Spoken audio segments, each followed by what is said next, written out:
नमस्कार दोस्तों, exam T20 channel पर एक बार फिर से आप सभी का हार्दिक स्वागत है। वीडियो और एग्ज़ाम की डेट आ चुकी है। यूपी SSSC इस एग्ज़ाम को पहले भी ले चुकी है, बट कैंसिल होने के बाद दोबारा ये एग्ज़ाम होना जा रहा है। तो आप सभी को पता होगा, जो भी बच्चे पहले एग्ज़ाम दे चुके हैं, इस एग्ज़ाम पैटर्न को अच्छे से समझ रहे होंगे। 150 क्वेश्चन का प्रश्न पत्र आएगा, जिसमें कि 50 क्वेश्चन जो होंगे वो हिंदी के होंगे, 50 जीएस के होंगे, 50 रीजनिंग के होंगे और प्रत्येक प्रश्न 2 मार्क्स का होगा। तो इस तरह 300 मार्क्स का पेपर होता है। 150 प्रश्न आते हैं, 2 घंटे का समय दिया जाता है। अभी तक जो हमने इस चैनल पर आपको वीडियो प्रोवाइड किए हैं, वो इस एग्ज़ाम से रिलेटेड आप देखेंगे कि प्रीवियस ईयर पेपर सॉल्व हो चुके हैं। आप उनको ज़रूर लगाइए। उनके साथ साथ मॉक टेस्ट भी सॉल्व कराए जा रहे हैं। अगर आपने पढ़ रखा है हिंदी या अदर सब्जेक्ट भी, तो आप इन मॉक टेस्ट को ज़रूर सॉल्व कीजिए। नीचे कमेंट करके अपना स्कोर बताइए। अगर अभी कोई गलती होती है तो एग्ज़ाम तक सही की जा सकती है। ज़्यादा से ज़्यादा रिवीजन कीजिए और ज़्यादा से ज़्यादा मॉक टेस्ट लगाइए। यूपी SSSC से रिलेटेड कोई भी एग्ज़ाम हो, वीडियो एग्ज़ाम जो कि होने जा रहा है ग्राम पंचायत अधिकारी का या जूनियर असिस्टेंट का, या अभी एक न्यू वैकेंसी आई हुई है ग्राम विकास अधिकारी, इन सभी के लिए उतना ही महत्वपूर्ण है ये पेपर। आप सभी लोग इस पेपर को ज़रूर सॉल्व करें। तो चलिए बिना देर किए हम लोग प्रश्न पत्र सॉल्व करना स्टार्ट करते हैं। यहाँ पर हिंदी का प्रैक्टिस सेट हमने लिया है, जिसमें 50 प्रश्न हैं और इन 50 प्रश्न को हम बहुत ही कम समय में अच्छे से सॉल्व करेंगे। चलिए स्टार्ट करते हैं। तो पहला प्रश्न है, निम्नलिखित में से किस आधुनिक भारतीय भाषा का विकास सौर श्रेणी अपभ्रंश से नहीं हुआ है। यहाँ पर पूछा गया कौन सा सौर श्रेणी अपभ्रंश से नहीं हुआ है। ऑप्शन ए है राजस्थानी, ऑप्शन बी है ब्रजभाषा, ऑप्शन सी है खड़ी बोली और ऑप्शन डी है अवधी भाषा। इनमें से हमें बताना है कौन सा उत्तर सही है। देखिए, जो आधुनिक भारतीय भाषा है वो इसमें जो अवधी है उसका जो विकास है ये अर्धमागधी अपभ्रंश से हुआ है। बाकी सभी जो जैसे कि ब्रजभाषा, खड़ी बोली, राजस्थानी, इन सभी का विकास सौर श्रेणी अपभ्रंश से हुआ है। तो इसमें और भी सौर श्रेणी अपभ्रंश में देखेंगे तो इसके अलावा पश्चिमी हिंदी जिसको बोलते हैं वो भी इसी का पार्ट है। तो सौर श्रेणी अपभ्रंश से राजस्थानी, ब्रजभाषा, खड़ी बोली, पश्चिमी हिंदी, इन सभी का विकास हुआ है। किंतु जो अवधी भाषा है, जो भारतीय जो आधुनिक भाषा है, उसका अपभ्रंश कौन सा है? अर्धमागधी। याद रखिएगा। तो यहाँ पर ऑप्शन क्या हो जाएगा? डी करेक्ट हो जाएगा। अगला प्रश्न है, निम्नलिखित में से कौन सा संयुक्त व्यंजन नहीं है। यहाँ पर ये पूछा गया है। श ये है पहला तो प्रश्न, ये है श। दूसरा ऑप्शन है सा, तीसरा ऑप्शन है स्त्रा और लास्ट ऑप्शन है ज्ञा। इसमें से बताना है कौन सा है जो संयुक्त व्यंजन नहीं है। ओके, तो यहाँ पर देखेंगे जो ये सा है ये संयुक्त व्यंजन नहीं है। उसके अलावा शा देखिए, ये क्या है? ये का प्लस इसी षटकोण वाले सा से मिलके बना हुआ है। त्रा में आप देखेंगे आधा ता और उसके साथ रा मिलके त्रा बनेगा। ज्ञा को देखेंगे आप तो जा आधा जा, उसके साथ जब इया को मिलाएंगे तो क्या बन जाएगा? ज्ञा बन जाएगा। तो ये तीन तो एक प्रकार के संयुक्त व्यंजन हैं, किंतु सा जो है ये क्या है? संयुक्त व्यंजन नहीं है। अगला प्रश्न है, वांग्मय का संधि विच्छेद क्या होगा? वांग्मय का पूछा गया है। ऑप्शन ए है वाग्मय, ऑप्शन बी है वांग प्लस मय, ऑप्शन सी है वाक धनमय, ऑप्शन डी है वाक प्लस मय। अगर देखा जाए वांग्मय का अगर संधि विच्छेद करूँ मैं, तो आप देखेंगे ऑप्शन सी करेक्ट हो जाएगा, वाक प्लस मय। इसमें क्या होगा? आधा का माँ से मिलेगा यहाँ पर, तो आगे उसको ये क्या होगा? इसमें कन्वर्ट हो जाएगा। ठीक है, ये एक प्रकार की व्यंजन संधि है जिसमें हम लोग पढ़ते हैं।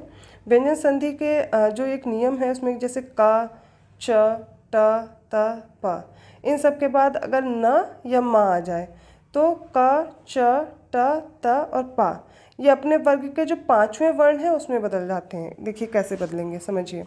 जैसे यहाँ पे का था, ठीक है, अगर मैंने बोला का आया है और ये अपना 5वां वर्ग, इसका पहला वर्ग का से शुरू होता है, क, ख, ग, घ, ङ, और 5वें वर्ग में क्या आता है? अंगा। तो जब भी यह किसके साथ ना आएगा बाद में, या माँ आएगा, देखिए ना या माँ आएगा तो क्या होगा? अपने 5वें वर्ग के अनुसार ये बदल जाएगा। ये व्यंजन संधि का एक नियम है, तो याद रहेगा। वांग्मय का संधि अनुच्छेद क्या होगा? वाग्मय। आधा का रहेगा, याद रखिएगा। निश्चल में कौन सी संधि है? अभी हम लोग को ये बताना है, इसमें व्यंजन संधि है, विसर्ग संधि है, स्वर संधि है, या फिर इनमें से कोई नहीं है। निश्चल में आप देखेंगे अगर निश्चल का संधि विच्छेद किया जाए तो हो जाएगा नि धन छल। ओके, नि धन छल। तो नि धन छल में आप देखेंगे कौन सी संधि दिख रही है? विसर्ग संधि। कौन सी है? विसर्ग संधि। यहाँ पर याद रखिए विसर्ग संधि का एक नियम है, यदि इसमें च या छ हो तो उसकी जगह पे क्या हो जाता है? श हो जाता है। च या फिर छ हो तो उसकी जगह पे क्या हो जाएगा? श। याद रहेगा कौन सा वाला श? ये वाला षटकोण वाला, ये आधा सा हो जाएगा। अगला प्रश्न है, निम्नलिखित में से कौन सी अशुद्ध वर्तनी है? कवयित्री, ऑप्शन बी है ज्योत्सना, ऑप्शन सी है विरहिणी, ऑप्शन डी है महात्मा। और इसमें से बताना है कौन सी अशुद्ध वर्तनी है। देखिए कवयित्री सही लिखा हुआ है, ज्योत्सना भी सही लिखा हुआ है, विरहिणी भी सही है, किंतु ऑप्शन डी गलत दिया हुआ है, तो ऑप्शन डी ही करेक्ट हो जाएगा। महात्मा लिखते कैसे हैं? मैं लिख रही हूँ, आप लोग उसको देख के याद कर लीजिए, ऐसे महात्मा लिखते हैं। ठीक है, या आधा माँ के बाद या लग जाएगा। अगला प्रश्न है, निम्नलिखित में से कौन सी शुद्ध वर्तनी? अभी अशुद्ध पूछा गया था, अब शुद्ध वर्तनी पूछी जा रही है। वाल्मीकि, दूसरा शब्द है परीक्षा, तीसरा शब्द है निरपराधी, और लास्ट है भस्म। और इसमें से बताना है शुद्ध कौन सा है। देखिए यहाँ पर जो वाल्मीकि है ये सही लिखा हुआ है, उसके अलावा परीक्षा में रा के बाद बड़ी की मात्रा लगेगी। निरपराधी भी गलत लिखा हुआ है, निरपराध होता है, यहाँ पर जो बड़ी की मात्रा है वो हट जाएगी। भस्म ऐसे नहीं लिखते हैं, भस्म में सा कौन सा लगता है? ये वाला सपेरा वाला आधा सा हो जाएगा। राइट, अगला प्रश्न देखते हैं। देखिए 7 से 9 तक जो प्रश्न है एक पद्यांश दिया गया है और उसको देख करके हमें उसका उत्तर देना है। आपको गद्यांश या पद्यांश कोई एक चीज़ दी जाएगी और उससे रिलेटेड कुछ प्रश्न होंगे, उनको सॉल्व करना होगा। मैं पिछली भी क्लासेस में आप सब लोग को समझा चुकी हूँ कि अगर ऐसे प्रश्न आते हैं आपको सॉल्व करना है, आप पहले एक बार पद्यांश या गद्यांश जो भी दिया गया उसको रीड करिए, रीड करने के बाद प्रश्न पढ़िए और उसके बाद दोबारा आप जब रीड करेंगे तो आपको आंसर ईजिली मिल जाएगा। यहाँ पर चलिए हम सबसे पहले पढ़ते हैं। धर्म का दीपक, दया का दीप, कब जलेगा विश्व में भगवान। कब सुकोमल ज्योति से अभिषिक्त हो सरस होंगे जली सुखी रसा के प्राण। हे बहुत बरसी धरित्री पर अमृत की धार, पर नहीं अब तक सुशीतल हो सका संसार। भोग लिप्सा आज भी लहरा रही उद्याम, बुद्ध हो कि अशोक, गांधी हो कि यीशु महान। सिर झुका सबको सभी को श्रेष्ठ निज से मान, मातृवाचिक ही उन्हें देवता हुआ सम्मान। दग्ध कर पर को स्वयं भी भोगता दुखदाह, जा रहा मानव चला अब भी पुरानी राह। हमने पद्यांश पढ़ लिया है और उसके अनुसार अब प्रश्नों को देखते हैं। तो 7वां प्रश्न है, मनुष्य गांधी आदि महापुरुषों को वाचिक सम्मान दे रहा है, अर्थात उन्हें सिर झुकाता है। ऑप्शन बी है उनका आदर करता है, ऑप्शन सी है उनके सम्मान का दिखावा करता है, और ऑप्शन डी है दुख भोगता है। यहाँ पर बताना है मनुष्य गांधी आदि महापुरुषों को वाचिक सम्मान दे रहा है, इसका मतलब क्या है? यहाँ पर देखिए वाचिक सम्मान का मतलब क्या बता रहा है? उनके सम्मान का दिखावा कर रहा है। बाकी ये ऑप्शन सारे गलत हो जाएंगे। अगला प्रश्न है, अमृत रूपी शांति की धार बरसने पर भी संसार में क्या व्याप्त है, ऐसा पूछा जा रहा है। तो आप देखेंगे ऑप्शन सबसे पहले हम लोग देख लेते हैं, नदियों की स्वच्छ धारा, ऑप्शन बी है सच्चा सुख शांति, ऑप्शन सी है अज्ञान दुख व अराजकता, ऑप्शन डी है प्रेम व भाईचारा। इसका सही उत्तर हमें बताना है। अमृत रूपी शांति की धार बरसने पर भी संसार में अज्ञान दुख व अराजकता व्याप्त है। आप पद्यांश पढ़ेंगे आपको इजीली आंसर मिल जाएगा। अगला प्रश्न है, कवि उस स्थिति की आशा नहीं कर पा रहा है जब। ऑप्शन ए ज्ञान का प्रकाश फैलेगा, ऑप्शन बी है भौतिक बंधनों से मानव मुक्त होगा, ऑप्शन सी है दूसरों को सुख पहुंचाकर मानव सुखी होगा, ऑप्शन डी मानवता का नव विकास होगा। इन्हीं को देख करके आंसर देना है हमें। देखिए कवि उस स्थिति की आशा नहीं कर पा रहा है जब ज्ञान का प्रकाश फैलेगा, ऑप्शन ए क्या होगा? करेक्ट हो जाएगा।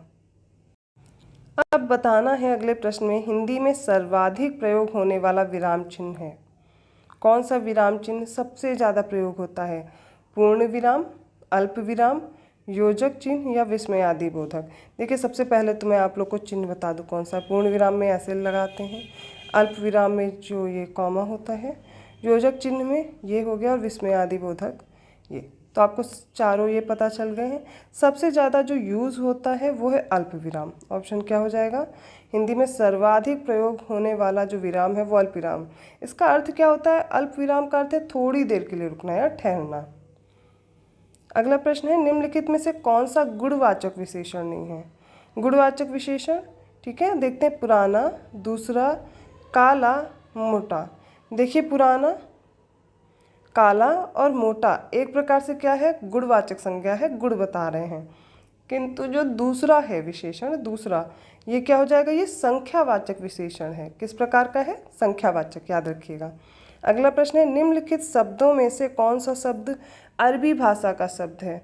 देखिए आप इन्हीं टॉपिक से काफ़ी अच्छे से इनको प्रिपेयर करिए, क्योंकि इन टॉपिक से हर बार ही प्रश्न पूछा गया है। अभी शब्द से भी पूछा जा रहा है कि अरबी कौन सा है, देशज हैं या विदेशज हैं, सब शब्द पूछे जाते हैं, इनको प्रिपेयर कीजिए। तो देखते हैं। सरकार, ऑप्शन बी है गरीब, ऑप्शन सी है कालीन, ऑप्शन डी है तंबाकू।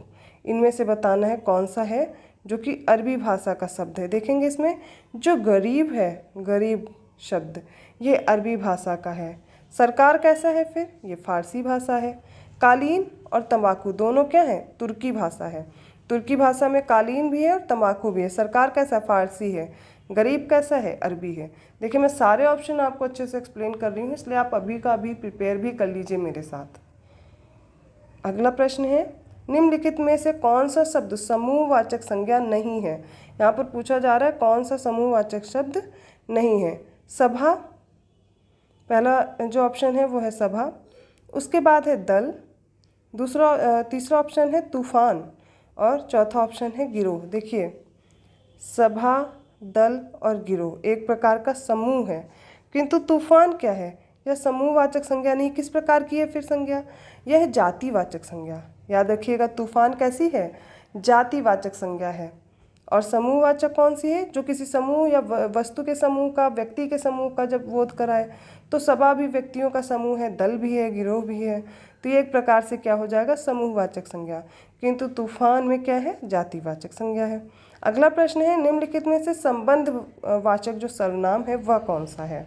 जैसे ऑप्शन ए दिया गया है जो सो, ऑप्शन बी दिया गया यह वह, ऑप्शन सी है कोई कुछ, ऑप्शन डी है कौन क्या। इनमें से बताना है। देखिए यहाँ पर जो संबंध प्रदर्शित करेगा वो संबंधवाचक सर्वनाम, जैसे कि इसकी पहले परिभाषा समझिए। जिस सर्वनाम से वाक्य में किसी दूसरे सर्वनाम से संबंध स्थापित किया जाए उसे क्या कहेंगे? संबंधवाचक सर्वनाम कहेंगे। यहाँ पर जो सो है ये क्या है? एक प्रकार का संबंधवाचक सर्वनाम है। Option A is correct, right. Next है निम्नलिखित में से कौन सा स्त्रीलिंग शब्द नहीं है? यहाँ पर पूछा गया कौन सा शब्द स्त्रीलिंग नहीं है।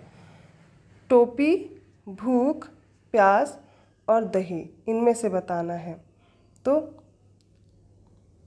देखिए जो दही है ये स्त्रीलिंग नहीं है, पुल्लिंग है, ठीक है। बाकी टोपी, भूख, प्यास ये तीनों के तीनों क्या है? स्त्रीलिंग होंगे, याद कर लीजिए।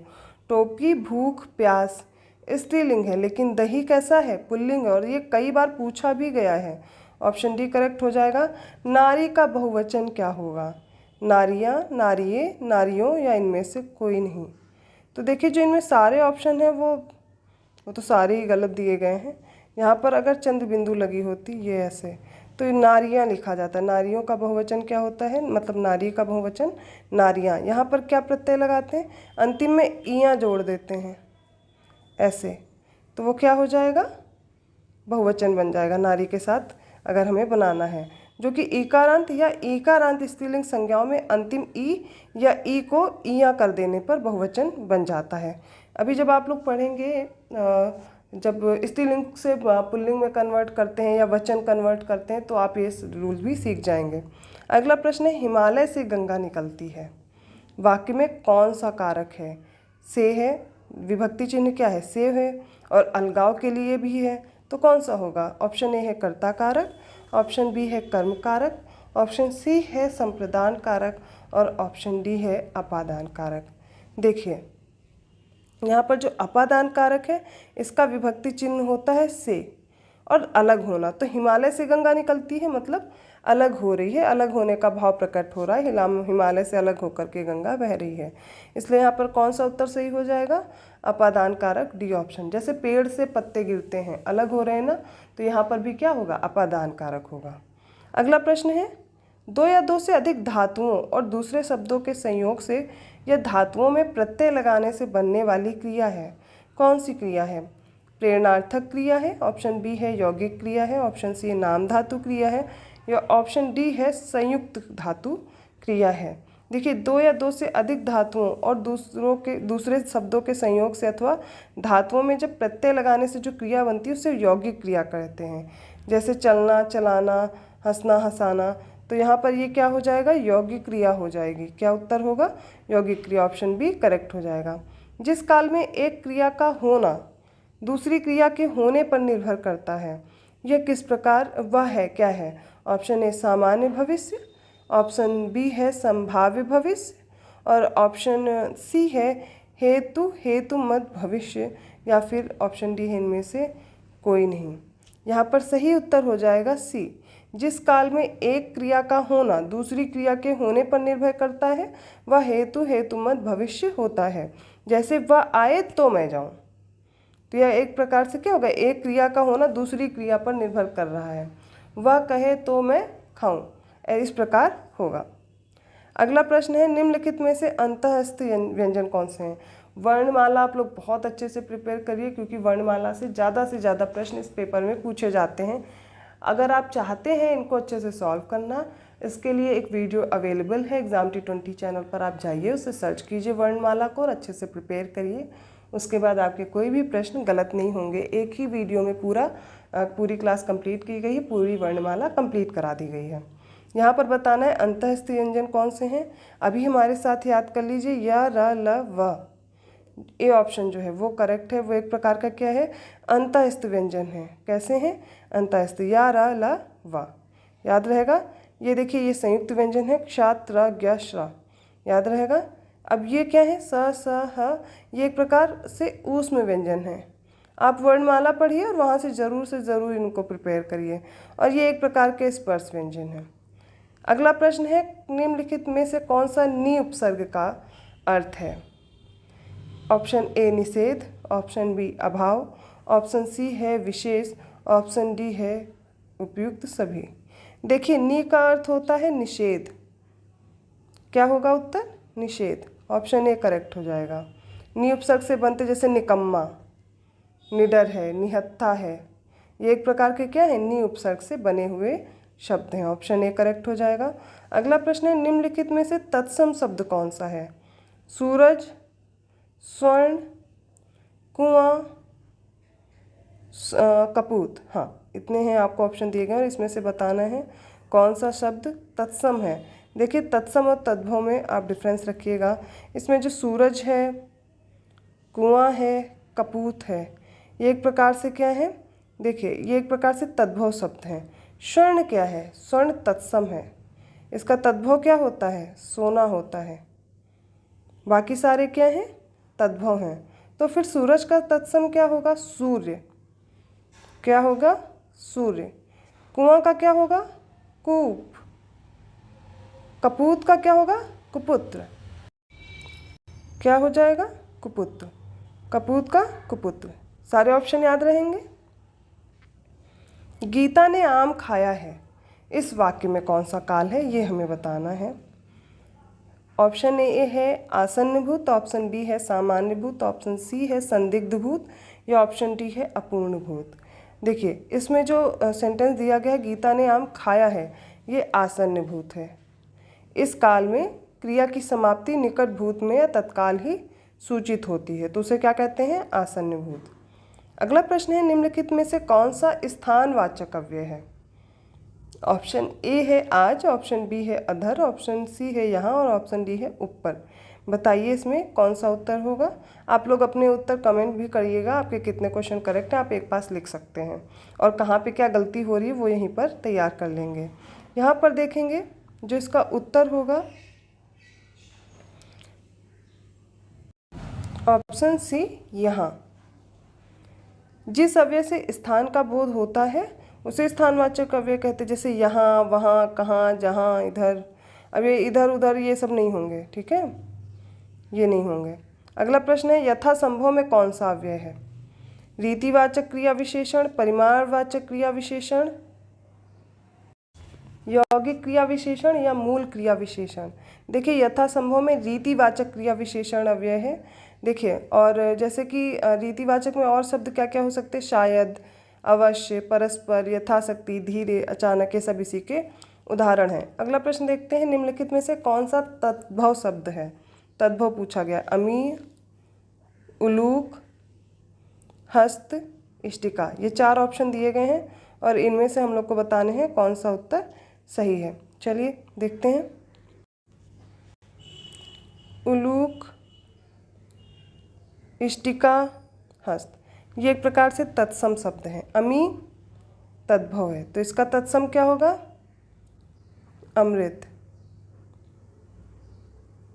अब इन सभी के हम लोग तद्भव देखते हैं। उलूक का उल्लू होता है, इष्टिका का ईंट होगा, हस्त का क्या होगा? हाथ होगा।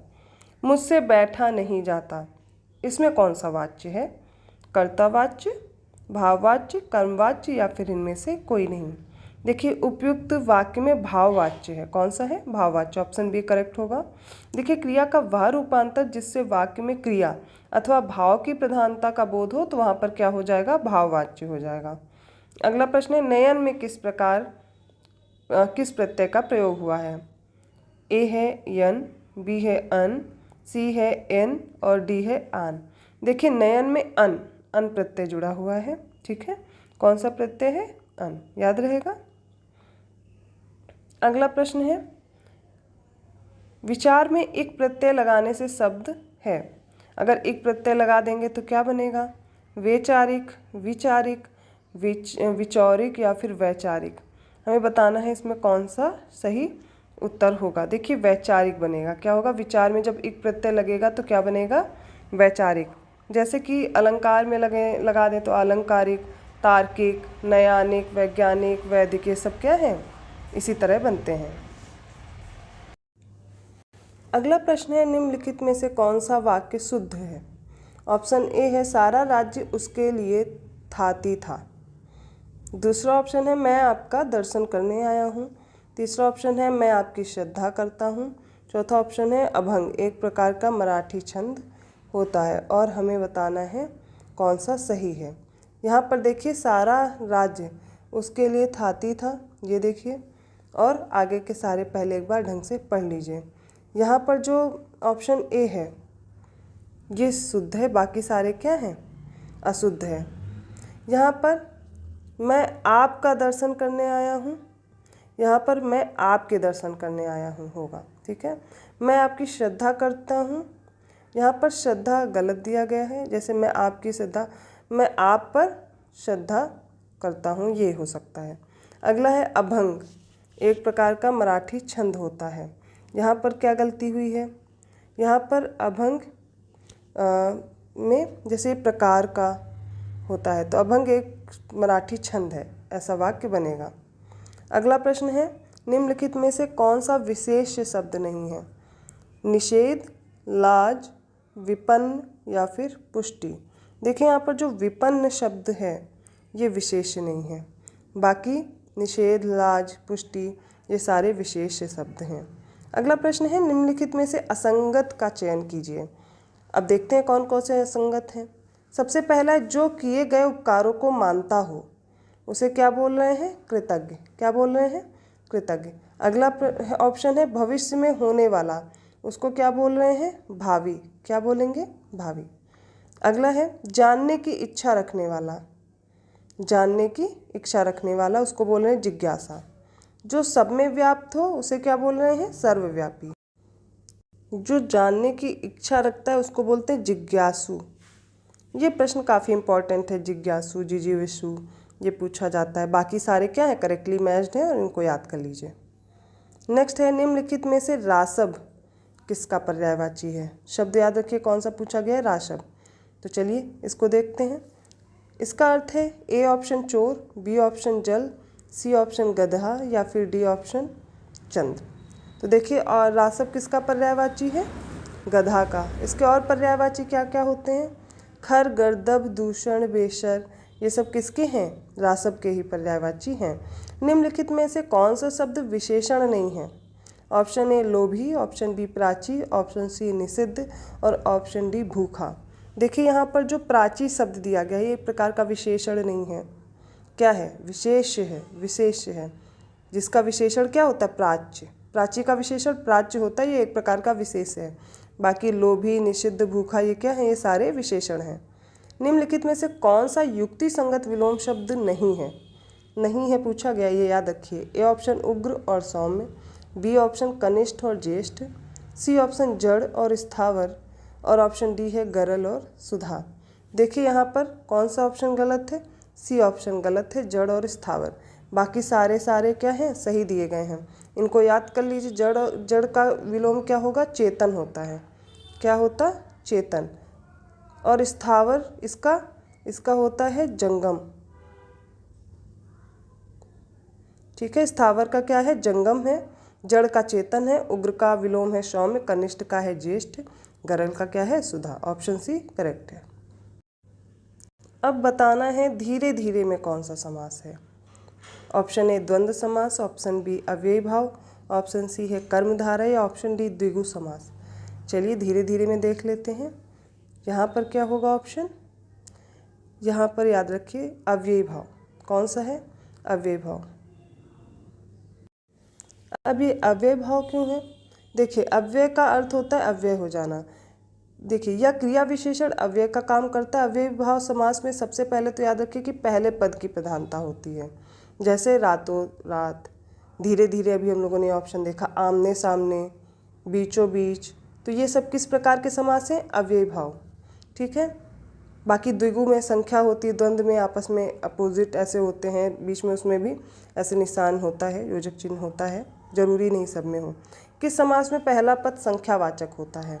अव्ययी भाव में, द्विगु समास में, द्वंद्व समास में या कर्मधारय। देखिए, अभी मैं पिछले क्वेश्चन में आप लोग को बता चुकी हूँ, जो द्विगु समास होता है वो क्या होता है? संख्यावाचक होता है। जैसे तिरंगा, सप्त सिंधु, है ना, ये सब क्या है? एक प्रकार से संख्यावाचक समास है। अगला प्रश्न है, राम ने कहा मैं पढ़ूंगा।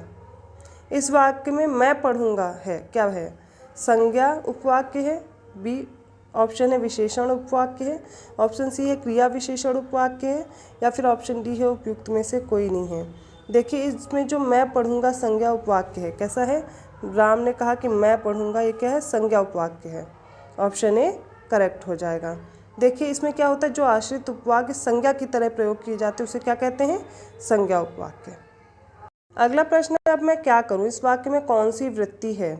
ऑप्शन ए आज्ञार्थक वृत्ति, ऑप्शन बी संभावनार्थक वृत्ति, ऑप्शन सी है सामर्थ्य सूचक वृत्ति, या फिर बाध्यता सूचक वृत्ति। ये चारों ऑप्शन दिए गए हैं, इसमें बताना। अब मैं क्या करूं? यहाँ पर क्या है? संभावनार्थक वृत्ति है। कौन सा? ऑप्शन बी करेक्ट हो जाएगा। इस वृत्ति में वक्ता कार्य होने की संभावना व्यक्त करता है। और इसके चिन्ह क्या है? जैसे ए, उ, ये सब करूँ, देखिए आया हुआ इसमें, ये इसके सही उत्तर क्या हो जाएगा? Option B. नेक्स्ट है, निम्नलिखित में से कौन सा वाक्य विधिवाचक वाक्य है? ऑप्शन ए है हम खा चुके, ऑप्शन बी हमने खाना नहीं खाया, ऑप्शन सी है तुम खाओ, और ऑप्शन डी उसने खाना खा लिया होगा। यहाँ पर बताना है कौन सा विधिवाचक वाक्य है। इसका सही उत्तर हो जाएगा हम खा चुके। ऑप्शन ए करेक्ट हो जाएगा, हम खा चुके। विधिवाचक वाक्य से किसी बात के होने का बोध होता है। हम खा चुके एक प्रकार का विधिवाचक वाक्य हो जाएगा। नेक्स्ट है, निम्नलिखित में से अशुद्ध वाक्य का चयन करना है। ऑप्शन ए है शेक्सपियर के नाटकों का अभिनय होना चाहिए, ऑप्शन बी है वह गीत की 2-4 कड़ियाँ गाती है, ऑप्शन सी है यह काम आप पर निर्भर करता है, और ऑप्शन डी है हमारे शिक्षक प्रश्न करते हैं। इसका सही विकल्प सी है। ठीक है, सी में क्या है? यह वाक्य जो है यह अशुद्ध दिया गया, यह काम आप पर निर्भर करता है। यह काम आप पर निर्भर है, करता नहीं है। यहाँ पर क्या हो जाएगा? यह काम आप पर निर्भर है। बाकी सारे क्या हैं? शुद्ध हैं। नेक्स्ट है, निम्नलिखित में से कौन सा अग्नि का पर्याय नहीं है? ऑप्शन ए है अनल, ऑप्शन बी है धूमकेतु, ऑप्शन सी है कृषाणु, ऑप्शन डी है अनिल। और हमें बताना है कौन सा नहीं है। देखिए अनिल किसका पर्यायवाची है? वायु का। अनिल है वायु का, बाकी सारे क्या हो जाएंगे? अग्नि के। अनल, धूमकेतु, कृषाणु, आग, वही, पावक, दहन, ये सारे क्या हैं? एक प्रकार से अग्नि के पर्यायवाची हैं। अनल और अनिल दोनों अलग हैं, अनल अग्नि के लिए, अनिल वायु के लिए। अगला प्रश्न है निम्नलिखित में से कौन सा अमृत शब्द का अर्थ नहीं है? ऑप्शन ए है स्वर्ण, ऑप्शन बी है ब्रह्मा, ऑप्शन सी है जल और ऑप्शन डी है दूध। तो देखिए जो अमृत है इसका जो अर्थ है ब्रह्मा नहीं होता है, बाकी स्वर्ण, जल, दूध ये सारे क्या है? अमृत शब्द के अर्थ हैं। इसके अन्य अर्थ देखें तो पारा भी होता है, अन्न होता है, जल तो है ही इसमें लिखा हुआ, स्वर्ण भी लिखा हुआ है, ये सारे क्या होंगे? एक प्रकार से अमृत के पर्याय या अमृत का अर्थ होंगे। नेक्स्ट है निम्नलिखित में से युक्ति युक्त विलोम शब्द युग्म का चयन करना है। जैसे पहला दिया गया है तिमिर प्रकाश, ऑप्शन बी है मानव राक्षस, ऑप्शन सी है मृत और मृत्यु, ऑप्शन डी है रथ और निरथ। यहाँ पर बताना है कि कौन सा युग्म सही, जो विलोम है वो सही दिखाता है। तो तिमिर का विलोम प्रकाश होता है, मानव का दानव, मृत का जीवित और रथ का विरथ होता है। तो यहाँ पर मृत का मृत्यु नहीं होगा, ये तो पर्याय हो गए एक दूसरे के। मृत का क्या हो जाएगा? जीवित होता है। तो ऑप्शन सी यहाँ पर करेक्ट होगा। अगला प्रश्न है शब्दयुग अभिराम और अविराम, इनके हमें अर्थ बताने हैं क्या होता है। जैसे लगातार या सुंदर, ऑप्शन बी है सुंदर या फिर लगातार, या फिर दोनों को ही सुंदर कहते हैं या लगातार बोलते हैं। देखिए अविराम और अभिराम, सबसे पहले दिया अभिराम, तो अभिराम का जो अर्थ होता है वो होता है सुंदर और अविराम का होता है लगातार। तो ऑप्शन बी यहाँ पर करेक्ट होगा। अगला प्रश्न है कुंडलियाँ किन दो छंदों से मिलकर बनती हैं? दोहा तथा रोला, ऑप्शन बी है दोहा तथा सोरठा, ऑप्शन सी है दोहा तथा चौपाई और ऑप्शन डी है सोरठा तथा रोला। देखिए जो कुंडलियाँ छंद होते हैं उसमें क्या होता है? दोहा और रोला ये छंद मिलते हैं तब क्या बनती हैं? कुंडलियाँ। इसमें क्या होता है? कुंडलियाँ में 6 चरण होते हैं। सबसे पहले तो ऑप्शन देख लीजिए, ए करेक्ट होगा, दोहा फिर रोला दोनों मिलते हैं तब क्या बनता है? कुंडलियाँ। 6 चरण होते हैं, ठीक है, और 24 मात्राएं होती हैं। कितनी होती हैं? 24 मात्राएं, याद रखिए। अधिकतर जो शब्द आदि में आता है वही अंत में लगता है इसमें। तो सबसे पहले याद रखिए दोहा और रोला से मिल करके बनता है, 6 चरण होते हैं और 24 मात्राएं, इसमें 24 मात्राएं होती हैं। अगला प्रश्न है कूप मंडूक होना, इस मुहावरे का क्या अर्थ होगा? ऑप्शन ए कुएं में गिरना, ऑप्शन बी मूर्ख होना, ऑप्शन सी मात देना या ऑप्शन डी सीमित ज्ञान या अनुभव होना। कूप मंडूक का अर्थ होता है सीमित ज्ञान या फिर सीमित अनुभव होना, उसको क्या बोलेंगे? कूप मंडूक। मुहावरे लोकोक्ति भी हर बार ही पूछे जाते हैं, आप इनको भी तैयार कीजिए। अगला प्रश्न है संचारी भाव पूछा गया है, संचारी भावों की संख्या कितनी है? ऑप्शन हमें दिए गए हैं, देख लेते हैं सारे ऑप्शन। सबसे पहला है 33, ऑप्शन बी है, ऑप्शन बी देखेंगे तो कितना है? 35, ऑप्शन सी है 23 और ऑप्शन डी है 37। देखिए संचारी या फिर व्याभिचारी भाव ये टोटल कितने होते हैं? 33 होते हैं। संख्या याद रखिए, ऑप्शन ए करेक्ट होगा। कितने होते हैं? 33 होते हैं, ठीक है। ये क्या होते हैं? स्थायी भाव के सहायक होते हैं और अनुकूल परिस्थितियों में ये घटते या फिर बढ़ते रहते हैं। ये किसके सहायक हैं? स्थायी भाव के। तो संचारी और व्याभिचारी भाव कितने होते हैं? 33 होते हैं। अगला प्रश्न है निम्नलिखित में से कौन सी पुस्तक प्रेमचंद द्वारा लिखित नहीं है? पुस्तक पूछी गई है कायाकल्प, रंगभूमि, गोदान, ध्रुवसामिनी। देखिए कायाकल्प, रंगभूमि, गोदान ये सारी जयशंकर प्रसाद द्वारा लिखित पुस्तकें हैं, किंतु ध्रुवसामिनी क्या है? यह जयशंकर प्रसाद का नाटक है। क्या है? नाटक। इनकी और लिखित पुस्तकें कौन कौन सी हैं? देखिए जैसे कि यहाँ पर कर्मभूमि हो गई, ठीक है, गबन हो गया, मंगलसूत्र हो गया, ये सब क्या है? प्रेमचंद द्वारा लिखित पुस्तकें हैं। नाटक कौन सा है? ध्रुवसामिनी है। और इनकी रचनाएं देखेंगे तो कंकाल हो गया। अगला प्रश्न है क्रिया की पूर्णता और नित्यता या सामान्यता आदि की अभिव्यक्ति क्षमता को कहा जाता है, क्या कहते हैं? ऑप्शन ए है वृत्ति, ऑप्शन बी है पक्ष, ऑप्शन सी है धातु, ऑप्शन डी है अव्यय। इनमें से बताना है कौन सा उत्तर सही होगा। देखिए, क्रिया की पूर्णता और नित्यता या सामान्यता आदि की अभिव्यक्ति क्षमता को क्या कहते हैं? पक्ष कहा जाता है। क्या कहते हैं? पक्ष। ऑप्शन बी क्या होगा? करेक्ट हो जाएगा। हिंदी क्रिया में दो पक्ष होते हैं। कौन कौन सा? एक होता है पूर्ण पक्ष, दूसरा कौन सा होगा? अपूर्ण पक्ष। कितने पक्ष होते हैं? दो, पूर्ण और अपूर्ण। पहला पूर्ण हो गया, दूसरा अपूर्ण। किसके हैं? पक्ष के पार्ट हैं। याद रहेगा। तो यहाँ तक हमने क्या किया है? पूरे 50 क्वेश्चन सॉल्व किए हिंदी के, जैसे कि प्रश्न पत्र में पूछे जाते हैं। सेम वैसे ही प्रश्न आपको सॉल्व कराए गए हैं।